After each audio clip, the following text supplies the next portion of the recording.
बहुत स्वागत है आपका। आइए शुरू करते हैं प्राइम एट 4। नमस्कार, आपके साथ मैं हूं दिनेश गौतम। सबसे पहले प्राइम एट 4 के आज के न्यूज मेन्यू में खास क्या है, आज आपको हम क्या क्या दिखाने वाले हैं। यूपी में राहुल गांधी लाचार, कांग्रेस कैसे हुई साइकिल पर सवार, ये खबर आपके सामने रखूंगा।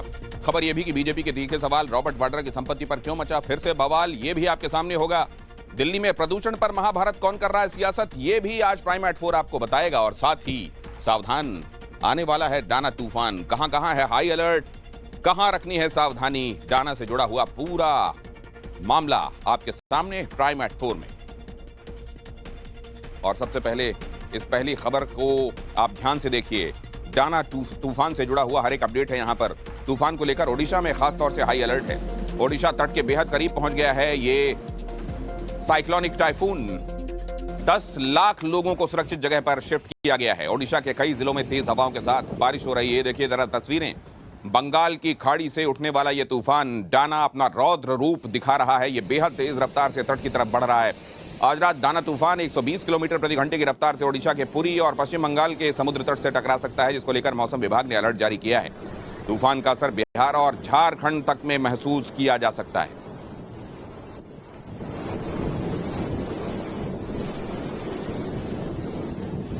तूफान अभी कहां है, कहां पहुंचा है और कब यह कहर बरपाएगा, यह भी आपके सामने रखने वाला हूं। तूफान अभी ओडिशा से 140 किलोमीटर की दूरी पर है। 18 किलोमीटर प्रति घंटे की रफ्तार से यह लगातार आगे बढ़ रहा है और देर रात यह समुद्र तट से इस रफ्तार से बढ़ता जाएगा और टकराएगा। मौसम विभाग के मुताबिक 120 किलोमीटर की रफ्तार से हवाएं उस वक्त चल रही होंगी। इतना ही नहीं, तेज हवा के साथ भारी बारिश भी होगी। इस तूफान को लेकर ओडिशा और बंगाल में हाई अलर्ट साउंड कर दिया गया है। लोगों से समुद्र के किनारे न जाने, मछुआरों को खास तौर से चेतावनी दे दी गई। ये 3 तस्वीरें देखिए। तूफान ओडिशा के बेहद करीब पहुंच गया है। तेज हवाएं चल रही हैं, समंदर में तेज हलचल हो रही है, ऊंची ऊंची लहरें उठ रही हैं। तो वहीं विनाशकारी तूफान से बचने के लिए प्रार्थनाओं का दौर शुरू हो गया है। रेत पर अपनी कलाकारी के लिए जाने जाने वाले सुदर्शन पटनायक ने पूरी समुद्र तट पर चक्रवात डाना के दौरान लोगों की सुरक्षा के लिए भगवान से प्रार्थना करते हुए सैंड आर्ट बनाया है और लोगों से नहीं डरने की अपील की है। Don't panic, stay safe, cyclone Dana, pray for all. Jagannath ji से, क्योंकि आप जानते हैं पुरी में ही जगन्नाथ जी का मंदिर है, यहाँ जगन्नाथ जी से, इस जगह के स्वामी, त्रैलोक के स्वामी वैसे जगन्नाथ जी से ये प्रार्थना करते हुए कि यहाँ के लोगों की सुरक्षा हो। लोगों से ये भी कहा गया है कि घबराएं नहीं, भगवान हैं। समंदर में हलचल, आप जानते हैं 12 से 15 किलोमीटर प्रति घंटे की रफ्तार से ये लगातार आगे बढ़ रहा है और इस तरीके से समुद्र में हलचल होनी शुरू हो गई है।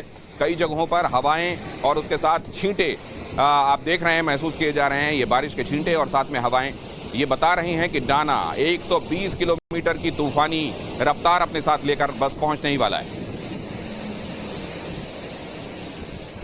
और इस विनाशकारी तूफान का असर कितने राज्यों में होने वाला है, ये भी आपको बता देता हूं। ओडिशा में तो सीधे तौर पर असर होने वाला है, जहां समुद्री तट से ये तूफान टकराएगा। और इसके अलावा पश्चिम बंगाल, झारखंड और बिहार के अलावा छत्तीसगढ़, आंध्र प्रदेश और तमिलनाडु में डाना का असर महसूस किया जा सकता है। ये जो रेड आप इलाका देख रहे हैं, इसमें देखिए वो पूरा कॉरिडोर जो रेड कलर से मार्क्ड है, वो खास तौर से इस तूफान का असर देखेगा। इसमें आप देख रहे हैं पश्चिम बंगाल शामिल है और इसमें ओडिशा शामिल है।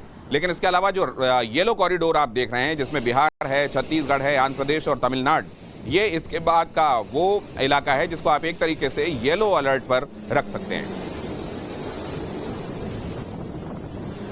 ओडिशा में तूफान को लेकर हाई लेवल मीटिंग चल रही है। सीएम मोहन मांझी ने अधिकारियों के साथ बैठक की है। तूफान से निपटने के लिए पूरी तरह से तैयार है, सीएम ने यह दावा किया है। ओडिशा में तूफान को लेकर मीटिंग की गई है और मीटिंग के बाद सीएम ने यह दावा किया है कि हर एक जो कंसर्न डिपार्टमेंट है वो पूरी तरह तैयार है। मोहन मांझी ने यह दावा किया है कि हम पूरी तरह से इस आपदा से निपटने के लिए तैयार हैं। हमारी मशीनरी को गियर अप कर दिया गया है।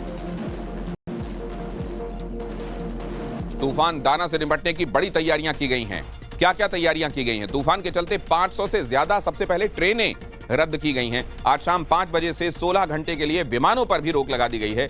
ओडिशा में डॉक्टर्स की छुट्टियां रद्द कर दी गई हैं। ओडिशा और बंगाल के कुछ जिलों में स्कूल कॉलेजेस को बंद कर दिया गया है। ओडिशा के कोणार्क मंदिर को 2 दिन यानी आज और कल के लिए बंद कर दिया गया है। पर्यटकों को अभी यहां जाने नहीं मिलेगा। 10 लाख लोगों को सुरक्षित जगहों पर शिफ्ट किया गया है। तूफान से निपटने के लिए एनडीआरएफ, फायर ब्रिगेड की 288 टीमें तैनात की गई हैं। करीब 6000 राहत शिविर बनाए गए हैं ताकि प्रभावित लोगों को जल्द से जल्द इन जगहों पर पहुंचाया जा सके।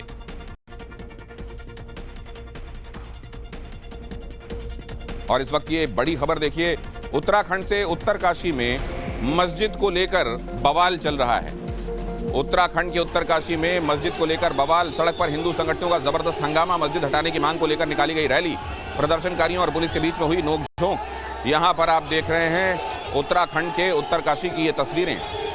आपको एक बार फिर से शिमला की यादें ताज़ा हो जाएंगी, किस तरीके से मस्जिद के खिलाफ आपने वहां लोगों को गुस्से में उबलते देखा था, और यहाँ एक बार फिर से गुस्से में हैं ये तमाम लोग। और मस्जिद के खिलाफ यहाँ आप देख रहे हैं पुलिस से टकराव भी उनका हुआ है। हिंदू संगठनों की रैली, पुलिस और प्रदर्शनकारी, पुलिस आगे बढ़ने से रोक रही थी, प्रदर्शनकारी मान नहीं रहे थे।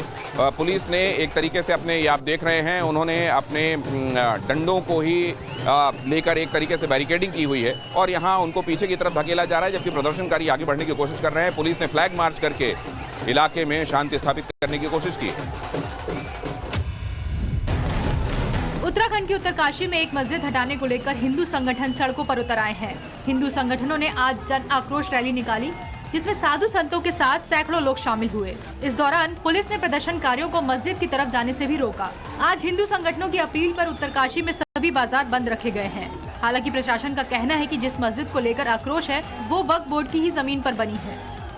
देख सकते हैं कि किस तरीके से जो ये आक्रोश है वो यहाँ पे हो रहा है, और ये जो हिंदू संगठन के लोग हैं वो धरना जन आक्रोश कर रहे हैं। आप देख सकते हैं कि किस तरीके से ये लोग आक्रोशित हैं कि मस्जिद हटाने को लेकर। यहाँ तक कि जो प्रशासन है उसने पहले ही बताया था कि जो मस्जिद बनी है वो रजिस्ट्री की भूमि पर बनी है, लेकिन उसके बावजूद भी जो हिंदू संगठन के लोग हैं वो मानने को तैयार नहीं है। और सीएम योगी के बयान, बटेंगे तो कटेंगे के लगे पोस्टर्स आपको दिखाता हूं। डीएनडी पर सीएम का लगाया गया पोस्टर।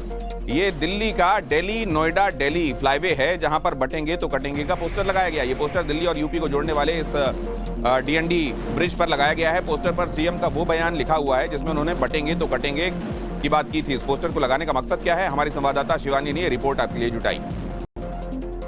योगी आदित्यनाथ का बटेंगे तो कटेंगे का संदेश जो है वो देश भर में अलग अलग मायनों के तौर पर देखा जा रहा है। कुछ दिनों पहले ये पोस्टर हमने मुंबई के अंदर भी देखे हैं और फिलहाल ताजा तस्वीरें ऐसे पोस्टरों की दिल्ली नोएडा डीएनडी हाईवे से नजर आ रही है। आपको मैं साफ तौर पर तस्वीरें दिखाऊं कि किस तरीके से बड़े अक्षरों में लिखा गया है कि बटेंगे तो कटेंगे। आपको बता दें कि अगस्त के महीने में आगरा के अंदर एक पब्लिक स्पीच के दौरान उत्तर प्रदेश के मुख्यमंत्री योगी आदित्यनाथ ने ये बयान दिया था। ये बयान देने की खास वजह थी बांग्लादेश की तस्वीरें भी, जहां उन्होंने खुद कहा था कि आप देख रहे हैं बांग्लादेश में क्या हो रहा है, वह गलतियां यहां नहीं होनी चाहिए, बटेंगे तो कटेंगे।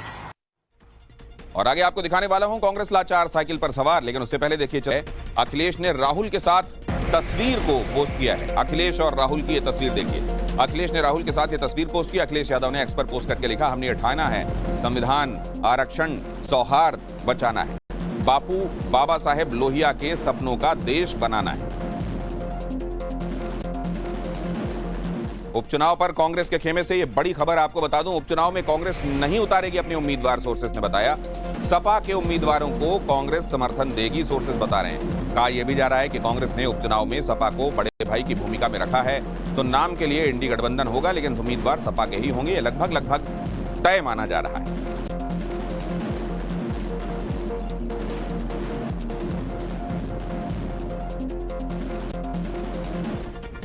यूपी उपचुनाव पर समाजवादी पार्टी का दावा। समाजवादी पार्टी सांसद अवधेश प्रसाद ने कहा, सभी सीटों पर गठबंधन की जीत होगी, 100% हम ही जीतेंगे।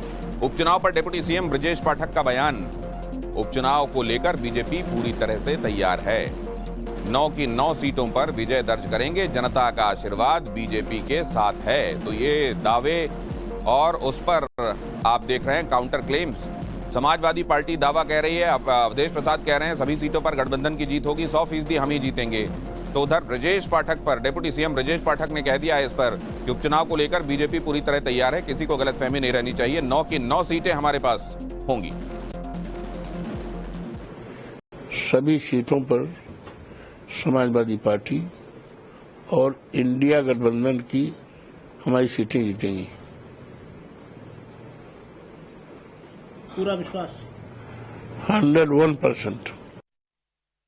भारतीय जनता पार्टी उपचुनाव को लेकर पूरी तरह से तैयार है और नॉमिनेशन के बाद आप देखेंगे कि सभी प्रत्याशी हमारी 9 के 9 सीटों पर विजय दर्ज करेंगे। माननीय मोदी जी की गरीब कल्याण योजनाएं जन जन तक पहुंची हैं और उत्तर प्रदेश सरकार के डेवलपमेंट और लाइन ऑर्डर पर हम जनता के बीच में हैं। जनता का आशीर्वाद भारतीय जनता पार्टी के साथ है। और प्रियंका के हलफनामे पर भारतीय जनता पार्टी ने सवाल उठाए हैं। खबर क्या है देखिए जरा। बीजेपी प्रवक्ता गौरव भाटिया ने इस पर क्या कहा है। प्रियंका गांधी वाड्रा के हलफनामे में पति रॉबर्ट वाड्रा की संपत्ति की जानकारी गलत दी गई है। रॉबर्ट वाड्रा की आय कम है लेकिन इनकम टैक्स विभाग ज्यादा डिमांड कर रहा है, ऐसा कैसे हो सकता है। बीजेपी ने आरोप लगाया कि जिन पर राहुल गांधी आरोप लगाते हैं उनमें वाड्रा ने निवेश किया हुआ है। ये कांग्रेस का दोगलापन है। जिन लोगों पर, जिन कंपनियों पर राहुल गांधी आक्षेप करते हैं उन्हीं पर रॉबर्ट वाड्रा का, उन्हीं कंपनियों, उन्हीं व्यक्तियों पर निवेश दिखाई देता है। कैसा विरोधाभास है, कैसा दोगलापन है, कृपया करके बताइए। हर कोई जानना चाहता है। अगर राहुल गांधी जो आज नेता प्रतिपक्ष है किसी कंपनी पे आरोप लगाते हैं, उन्हीं के घर में एक व्यक्ति उसी कंपनी में इन्वेस्ट करके रखता है। सुचिता का क्या? जो बात आप कह रहे हैं उसकी प्रामाणिकता का क्या? आप पे विश्वास कोई क्यों करे, ये बताइए।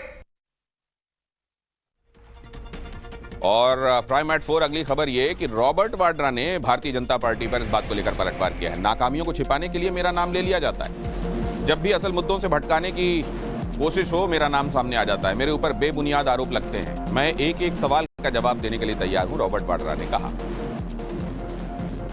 जब भी उनकी नाकामियां को छुपाना होता है तो जहां भी कोई भी रीजनल पॉलिटिक्स होता है या जनरल होता है तो वहाँ मेरा नाम ज़रूर उठाते हैं कि वो जो लोगों को डाइग्रेस करते हैं जो रियल इश्यूज़ है। पर लोग जागरूक हैं, उनको समझ है। 10-11 साल हो गए इनके यहाँ राजनीति में, यहाँ मतलब देश में, और जहाँ भी उनको लगा कि मेरा नाम बेबुनियाद इल्ज़ाम लगाना है पर वो लगाते हैं, पर उसमें कोई भी आरोप प्रूव नहीं होता है। मेरा क्लियर है। और मतलब कि जब भी कोई भी उन्होंने सवाल पूछे तो उसका जवाब मैंने सारा दिया, चाहे ईडी हो या इनकम टैक्स हो या किसी का भी, कोई भी एजेंसी का कोई भी नोटिस आता है उसको पूरा जवाब दिया जाता है। और अगली खबर यह कि असम के सीएम हिमंत बिस्वा शर्मा पर कांग्रेस का हमला। देखिए जरा इस खबर में। कांग्रेस के अंदर दलितों की जगह नहीं है। असम के हिमंत बिस्वा शर्मा ने कांग्रेस पर, माफ कीजिए, हमला बोला है, ये कहते हुए कि खरगे के साथ जो हुआ है वो ये दिखाता है कि ये दलित विरोधी मानसिकता के लोग। खरगे के साथ जो हुआ उसके बाद कांग्रेस के संदर्भ में बताने के लिए कुछ नहीं रह जाता। हिमंत बिस्वा शर्मा ने कहा कांग्रेस का पर्दाफाश हो गया है। कल प्रियंका गांधी ने वायनाड से अपना नामांकन दाखिल किया था और इस दौरान एक वीडियो सामने आया जिसमें मल्लिकार्जुन खड़गे नॉमिनेशन के दौरान गेट के बाहर से झांकते नजर आ रहे हैं। कहा जा रहा है कि उन्हें अंदर एंट्री नहीं दी गई। बीजेपी अब इस घटनाक्रम को लेकर कांग्रेस पर निशाना साध रही है। उन्होंने कहा कि खड़गे को नामांकन प्रक्रिया से बाहर इसलिए रखा गया क्योंकि वो दलित हैं। हमने दिखाया कि कांग्रेस का अंदर दलितों का पोजीशन क्या है। बाहर राहुल गांधी दिखाता है कि कांग्रेस पार्टी दलितों को समर्थन करता है, दलितों को समता का भागीदारी देता है, लेकिन अंदर खाना का बात कैसा होता है, दलितों को कैसे अपमान किया जाता है। काल का वीडियो जो बाहर हुआ खड़गे जी का साथ जो हुआ उसका बात लोगों को बताने के लिए और कुछ नहीं रह गया है। कांग्रेस का पर्दा साफ हो चुका है। और आज पीएसी की बैठक में नहीं पहुंची सेबी प्रमुख। अगली खबर, माधवी बुच पर आमने सामने आ गए हैं बीजेपी और कांग्रेस। बुच के नहीं आने पर पीएसी प्रमुख वेणुगोपाल ने बैठक स्थगित की। बीजेपी ने कहा वेणुगोपाल की मंशा देश के वित्तीय ढांचे को तोड़ने की कोशिश है। निशिकांत दुबे ने लोकसभा अध्यक्ष ओम बिरला से वेणुगोपाल की शिकायत की। निशिकांत ने वेणुगोपाल पर अपने पद का दुरुपयोग करने का आरोप लगाया। संसदीय लोक लेखा समिति यानी पीएसी की बैठक में सेबी की कार्यप्रणाली की समीक्षा होनी थी, जिसमें हिंडनबर्ग रिपोर्ट के बाद से चल रहे विवाद भी शामिल है। बुच के खिलाफ अमेरिकी शॉर्ट सेलर कंपनी ने हितों के टकराव के आरोप लगाए थे, जिसके बाद कांग्रेस ने उन पर और सरकार पर तीखे हमले किए थे। Today morning 9:30, she informed that she told the person to travel to Delhi. But being considering a woman's request, we thought that it is better to postpone today's meeting for another day. एक है कि वो उठ गए, अपना भाषण लिख करके आए थे और बाहर चले गए। हमें उनके इस कंडक्ट पर बहुत पीड़ा हुई है। हम चेयरमैन का सम्मान करते हैं, हम पार्लियामेंट्री कमेटी का सम्मान करते हैं, लेकिन जो मेंबर हैं उनके राय का भी सम्मान होना चाहिए। ये बात हम बहुत जिम्मेदारी के साथ कहना चाहते हैं।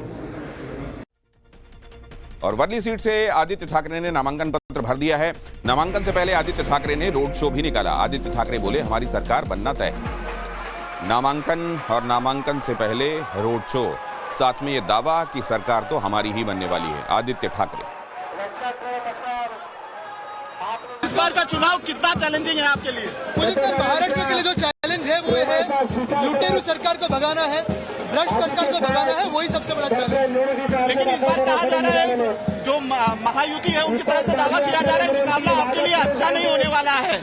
ये तो लोकशाही है, लड़ना तो जरूरी है, पर कितना प्यार आप देख रहे हो, तो यही हमारी ताकत है, यही तन मन धन है। अमित ठाकरे भी पहली बार चुनाव लड़ने के लिए जा रहे हैं, मैदान में उतरे हुए, माहिम से क्या कहेंगे? सभी को शुभकामना देता हूँ, हर एक उम्मीदवार को शुभकामना देता हूँ। ये चुनाव है, चुनाव जैसे लड़ना चाहिए। तेजस, आपके छोटे भाई आपके साथ दिखाई दे रहे हैं रथ पर, क्या आपकी माता जी और आपके भाई भी चुनाव प्रचार करने के लिए आपके क्षेत्र में आए या मान सकते हैं? नहीं, मैंने उनसे कहा है कि प्रचार तो मेरा जो सब साथीदार है वो कर रहे हैं, पूरे महाराष्ट्र में प्रचार करना है। प्रदूषण की वजह से दिल्ली का हाल बेहाल है, लोगों का जीना मुहाल। दिल्ली भाजपा अध्यक्ष वीरेंद्र सचदेवा ने यमुना में डुबकी लगाई। प्रदूषण के मुद्दे पर दिल्ली सरकार को घेरा। बीजेपी ने आम आदमी पार्टी की आलोचना करते हुए कहा कि दिल्ली की वायु गुणवत्ता को खराब करने का काम अरविंद केजरीवाल ने किया है, लेकिन अब वो इसका ठीकरा यूपी और हरियाणा पर फोड़ रहे हैं।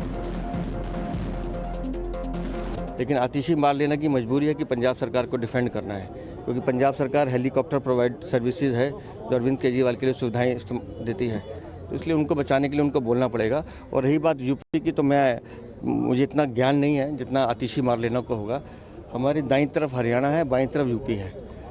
अब उल्टा पानी यूपी से कैसे आता है मुझे नहीं मालूम, हम नहीं समझ सकते, या उल्टी हवा उधर से कैसे आती है, क्योंकि हवा भी इधर से आ रही है और पानी भी इधर से आ रहा है, तो जवाब तो आतिशी मार लेना को ही देना होगा। और आगे आपको दिखाने वाले हैं सलमान को धमकी देने वाला कहां से हुआ गिरफ्तार। लेकिन उससे पहले देखिए, ये टॉप है। आरोपी ने सलमान को जान से मारने और 5 करोड़ रुपए की फिरौती की मांग की थी। जान से मारने की धमकी दी थी और 5 करोड़ रुपए मांगे थे। कुछ दिन पहले आरोपी ने मुंबई ट्रैफिक पुलिस की हेल्पलाइन नंबर पर सलमान खान को लॉरेंस बिश्नोई के नाम से धमकी दी और बाद में उसी हेल्पलाइन नंबर पर माफी भी मांगी। और आगे आपको दिखाएंगे टॉप 50 क्विक अपडेट्स, जिसके बाद खबरों में कुछ बाकी नहीं बचेगा। लेकिन पहले देखिए